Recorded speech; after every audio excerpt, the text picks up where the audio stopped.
Okay, so the Game Awards nominees announcements are tomorrow, Monday morning. And a lot of people are debating, oh, what games are going to be nominated? Some people know what games for sure are going to be nominated. And then there's at least three games that are for sure locks. And then the other three people are debating about.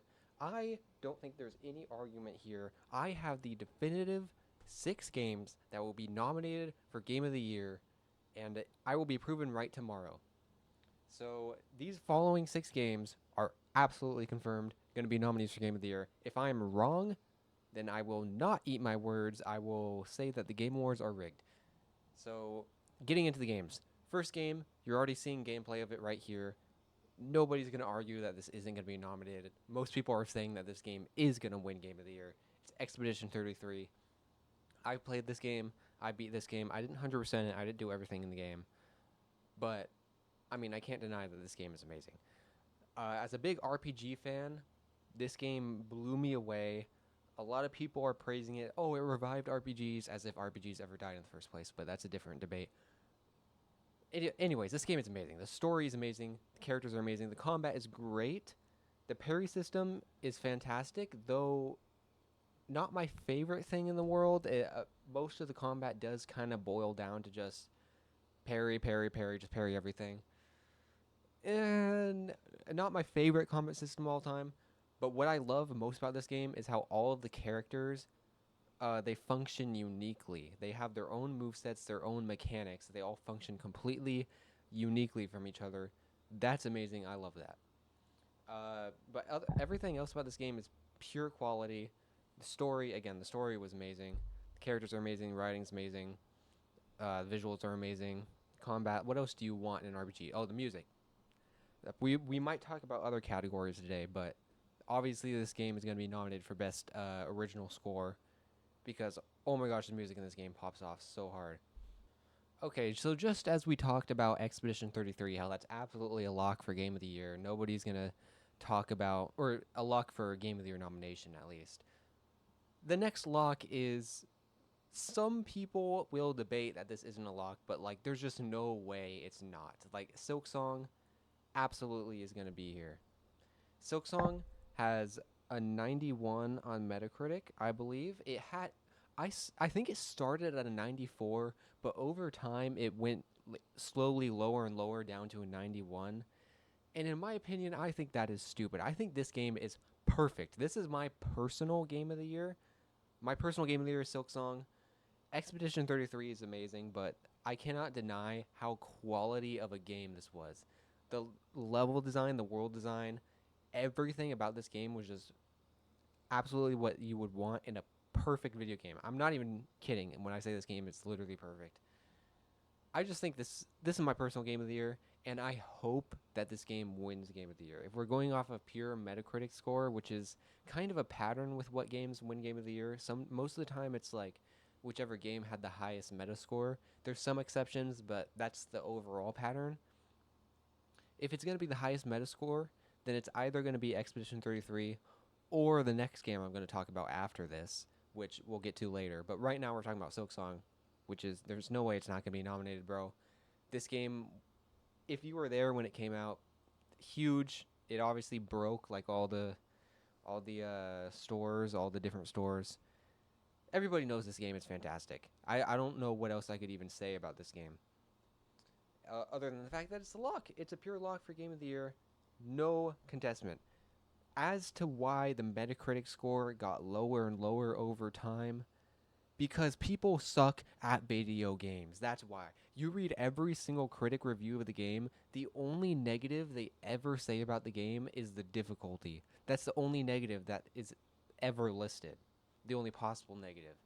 And it's like, I don't know what else to say other than get good. This game, I'm not going to say this game was easy, but it was. There's no way it's that hard. There's no way we're giving the Dark Souls games this high of scores, but then you struggle with Silksong. Nah, that's just insane. The game wasn't that difficult. People that hit a brick wall at like a boss or something, there's so much other stuff you could do. You could go back, explore all the areas that you didn't fully explore, find upgrades, and then go back to the boss, and it's much easier.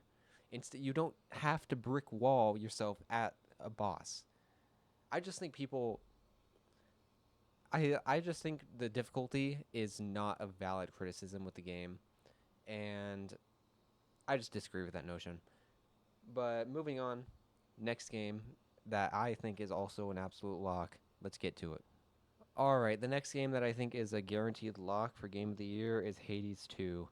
Now, again, these three games that I talked about are the three confirmed locks that there's no way they're not being nominated. Hades 2 has the highest Metacritic score of the year. Clair Obscur had a 94. Hades 2 has a 95 Metacritic score. That's insane to me. I'm not denying that Hades 2 is a fantastic game, but like 95 is genuinely insane. Hades 2 is a great game. I'm not the biggest fan of roguelikes. I really enjoyed Hades 1, but Hades 2, Hades 2 is it's essentially like Hades 1 just but better. It's kind of a derivative sequel in my opinion. That doesn't take away from the fact that the game is great, and I think purely just from the the meta score that it got, just how much praise this game gets, there's no way it's not going to be nominated. Usually in the nominees, there's only one indie game for nominees for Game of the Year. This year, it's absolutely going to be two, because there's no way that either Hades 2 or Silksong doesn't get nominated. So there's going to be two indie games nominated for Game of the Year. At that, they're two locks, too. They're two absolute locks. And contenders for, like, actually winning, too. I don't have much to say about Hades 2. Like, the game is great. It's just that with how essentially just good the game was, I guess, there's no way it's not getting nominated. So let's move on to the next three games that there are a decent amount of debate for, but I think are confirmed going to be nominees and out of any other game. All right, the next absolute lock for Game of the Year nominees is Donkey Kong Bonanza. There's no way this game isn't getting nominated. This game got such good reviews. It has a 91 Metascore. Usually a Nintendo game is always nominated up there for Game of the Year. And that's not, I don't really think, some people say that's like a pattern thing. I don't really agree. I think that's just the fact that Nintendo has good games. And right now, their best game this year is Donkey Kong Bonanza. This game is amazing. It's basically Astrobot. That's my opinion. Astrobot, it's the same type of fun as Astrobot, where just doing everything in the game is so fun and smooth. The footage you're seeing right now is kind of low FPS, but that's not actually what the game looks like. The game runs at 60. But I don't know what else to say other than this game was amazing. The gameplay is amazing. Every action you do in the game just feels good. It has that Nintendo polish. It again, I don't. The entire time I was playing, I just thought like, this is basically just Astrobot in the same way that just the game is purely fun and that's it. It's just made to be fun. The gameplay is great. The game doesn't focus on story, of course. It's a 3D platformer. Though I will say the story that it did have, I actually think it was really good. It actually has a character that goes through an arc, a character development, which is surprising for a Nintendo game. Some people say this game, I actually think this game is better than Odyssey, in my opinion. A lot of people saying Odyssey was better. Nah, bro. This game is Odyssey, but like, I mean, I'm not saying Odyssey was bad, but this is Odyssey if it was like dialed up to 100. It's amazing. The game is just, it's one of those games where you just play it and it's just purely fun. That's all it is. And that's not all games need to be, but like, boiled down to it, being fun is all you really need to be with a game. So Donkey Kong Bonanza is absolutely being nominated, especially with the great reviews that it got. All right, the fifth nominee for Game of the Year is probably not a surprise to most of you. Some people will argue that it won't be nominated, but there's no way, right? Death Stranding 2. Now, yeah, everybody's saying this game is going to get nominated because of the Kojima glaze, and I'm not denying the fact that the Kojima glaze exists to a certain extent, but I think a lot of people need to realize that at the same time, it's going to get nominated also because it was a straight up great game. Like, it's not just Kojima glaze. Kojima made a great game. So obviously, if he makes a great game that's nominated for the top 6 games of the year, then it's because it's good, not just because of the Kojima glaze. Now, again, the Kojima glaze does exist, but we don't need to talk about that. Let's talk about how this game was actually good. a fantastic sequel to the first game that was a lot more mixed opinions. This game got an 89 on Metacritic, almost a 90. And I don't know what else to say. The game was great. The story in this game, from what I've seen, is amazing. The gameplay, I've heard that they no yeah, I haven't actually played the game. I do plan on playing it eventually. I've heard that they did make a lot of quality of life tweaks to the gameplay, and that's a good thing because the gameplay in the original game was, in my opinion, it wasn't the most enjoyable thing in the world. But if they adjusted a lot, from what I've seen in the gameplay, it still looks like the same core gameplay loop, which I'm not the biggest fan of, but I'm still willing to play the game if they make those changes, and especially the story. Like the stories of these games are why I play them. Kojima's stories are just they're crazy, bro. They're genuinely crazy. If you haven't played a Metal Gear game, then I don't know what you're doing. But this game's at an absolute lock. There's no way it's not getting nominated. Let's move on to the sixth game, which I think has a chance to be nominated for to not be nominated. But I am willing to bet that this will be the sixth game. Now, the final nominee for Game of the Year that you will see on Monday morning when they announce the nominees is absolutely going to be Split Fiction. I think it's going to be Split Fiction. You're obviously seeing the gameplay of it right now on screen. I think it's a lock. It Takes Two, one game of the like people that are saying this game is going to be nominated are kind of crazy. This game, It Takes Two, one game of the year. 2021, I think it was. And It Takes Two, I can't remember the Metacritic score, but it was below a 90. It was like an 80 something, I think. So the fact that it won Game of the Year is crazy. And Split Fiction literally got better reviews than It Takes Two. Split Fiction has a 91 on Metacritic. The same score as Donkey Kong, Silksong, even higher than Death Stranding. And there's no way it's not going to be nominated. It's It Takes Two if it was better. Well, I'm not denying the fact that It Takes Two is a great game. But Split Fiction, I think, is definitely going to be nominated. The game is great. A lot of people kind of forgot this game came out this year. Obviously, it came out much earlier this year. That's why a lot of people aren't talking about it as much. But some people say, like, oh, because a game came out like towards the beginning of the year, it's less likely to be nominated because it's not like recency bias or whatever. I completely disagree with that. That's your own opinion.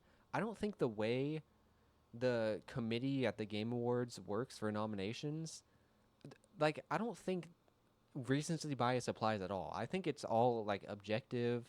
It doesn't matter when a game came out, as long as it came out within the confines of the year that they're nominating games. That's all that matters. Anyway, Split Fiction is an amazing game. It's going to get nominated. And let's move on to the other ones that people are saying are going to get nominated, but I absolutely don't agree with.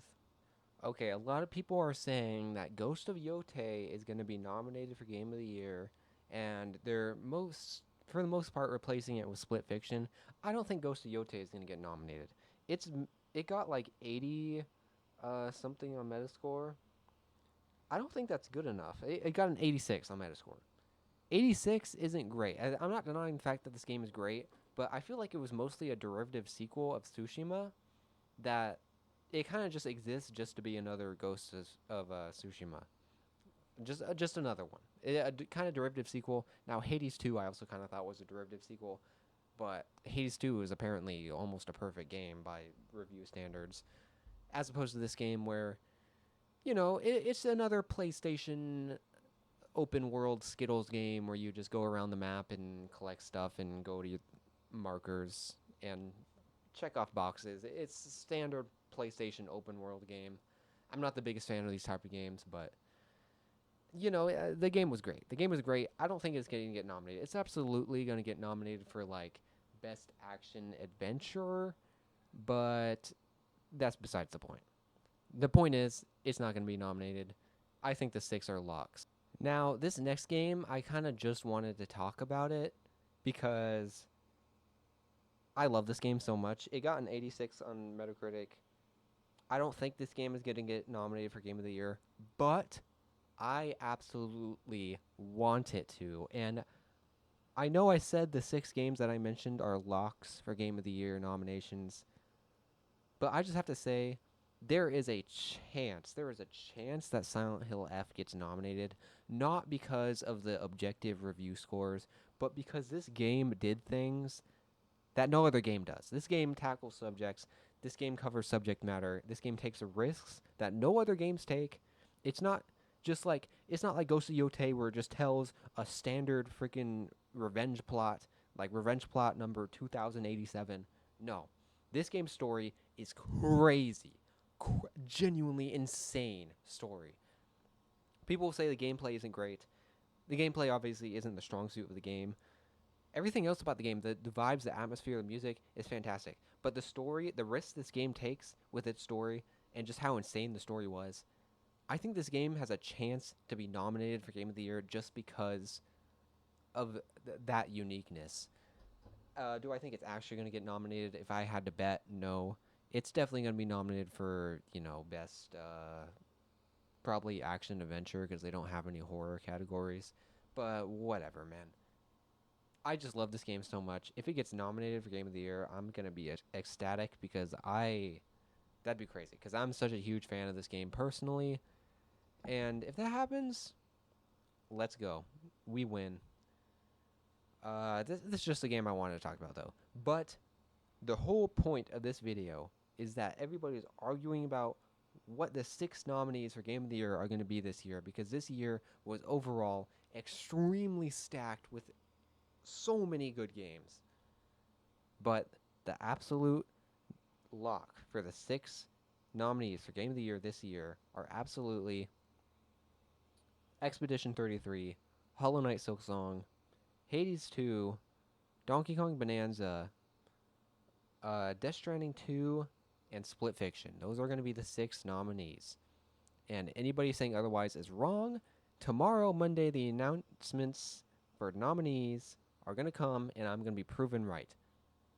And if not, then I am deleting this channel. So I'll see you tomorrow when I check out. Probably I'll make a video on the Game Awards nominees. I'll look at all the other categories too, because categories are going to be mad interesting.